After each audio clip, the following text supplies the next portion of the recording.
ओम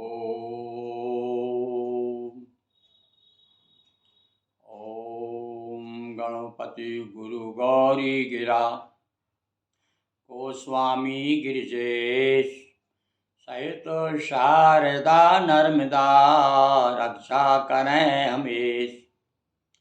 बंदौ हनुमत लखन संग रिपु हनु भरत सुजान।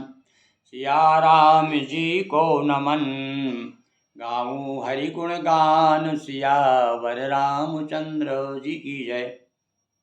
हनुमान जी एवं राम जी के प्यारे प्यारे भक्तों, अभी भगवान शिव का प्रसंग चल रहा है। सती का प्रसंग आपने सुना और अब पार्वती जी का प्रसंग चल रहा है।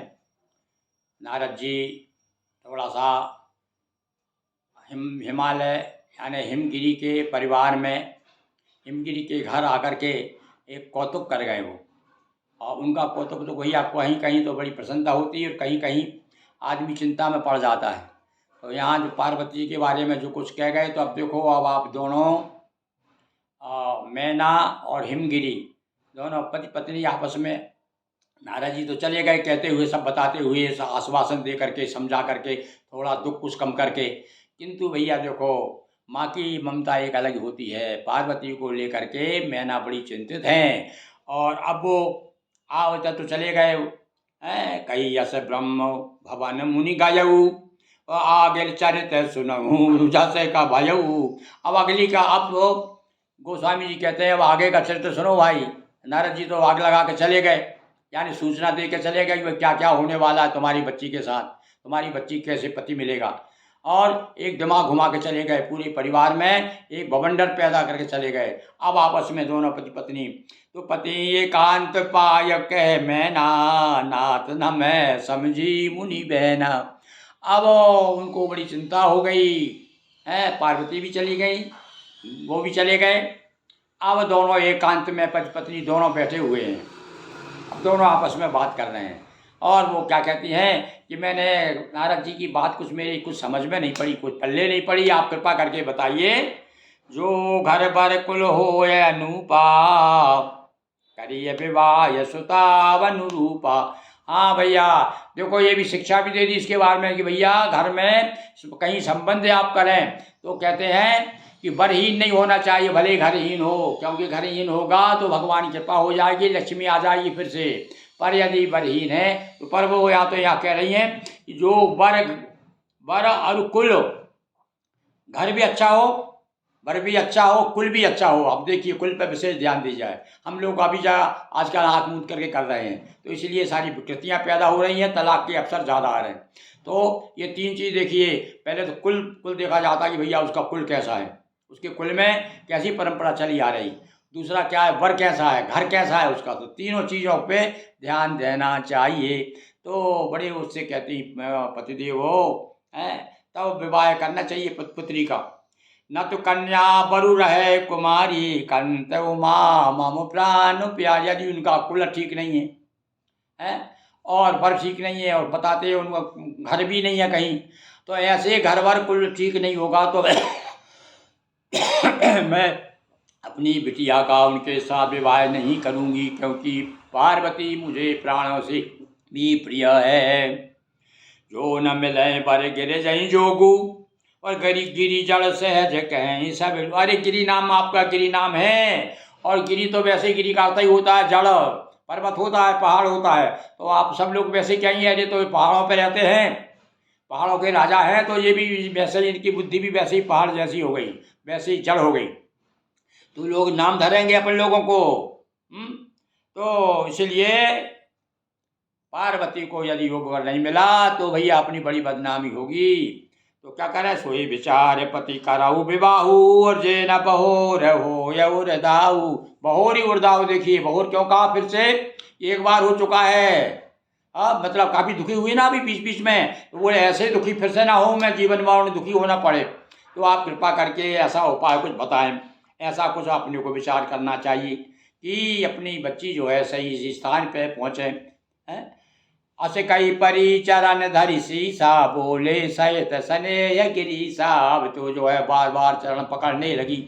हाँ बोले पति देवो, देखो ये भी बताया भैया, विनम्रता बताइए कि वैसे तो पति पत्नी दोनों समान है, भगवान शंकर से देखो अर्धांगिनी अर्धांग बना लिया है, पर यहाँ पर रानी होते हुए भी नहीं, रानी को भी बड़ा घमंड हो जाता भैया, पर यहाँ पर पति को बार बार प्रणाम कर रही है।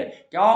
क्योंकि अपनी बात मनवाना सोच रही है कि भाई ऐसा जो बता के गए मुनि राज ने ऐसा ना हो जाए कहीं, तो इसलिए प्रणाम कर रही है, हाथ जोड़ रही है, पाँव पाँव पड़ रही बार बार, और कहते तब जा करके गिरीश यानी अब यहाँ गिरीश यानी शंकर जी भी होता भैया। गिरीश तो गिरीश ये है ही राजा, गिरियों के राजा हैं, यानी पर्वत के राज, हिमालय के राजा हैं ये हैं। कुछ लोग पहाड़ ही मान लेते हैं इनको हिमाचल को, अरे पहाड़ के यहाँ कोई बच्ची पैदा होगी क्या है।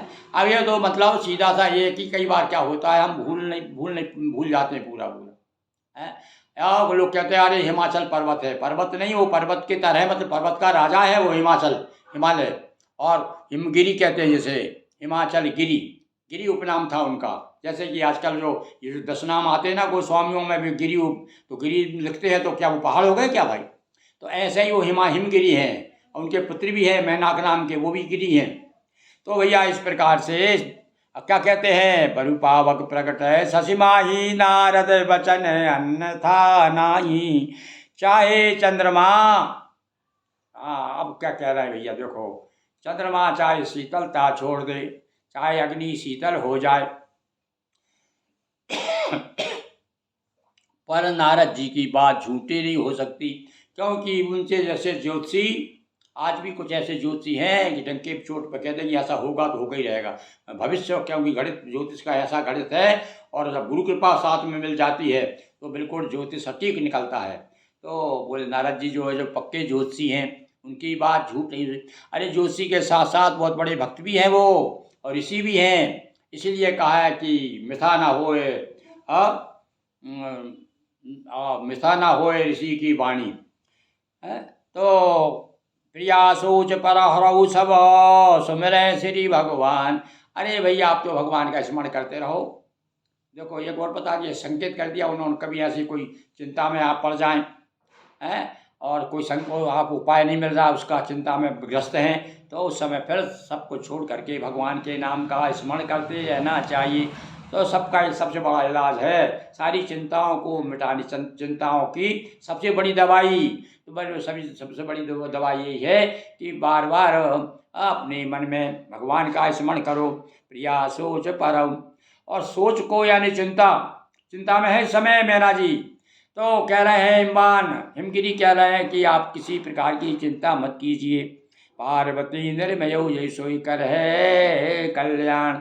और आखिरी में बस एक पते की बात बता दी भैया है। आखिरी पते की बात क्या है कि भगवान के ऊपर सब छोड़ दो, ज़्यादा आपको ज़्यादा दिमाग घुमाने की जरूरत नहीं है, थोड़ा बहुत अपने प्रयास करें, उसके बाद में जब अपने हाथ से समस्या नहीं हो रही है तो हलधर से कह दो कि भैया बलराम राम आप देखो इसको हल आप हलधर हैं, इसको हल करो।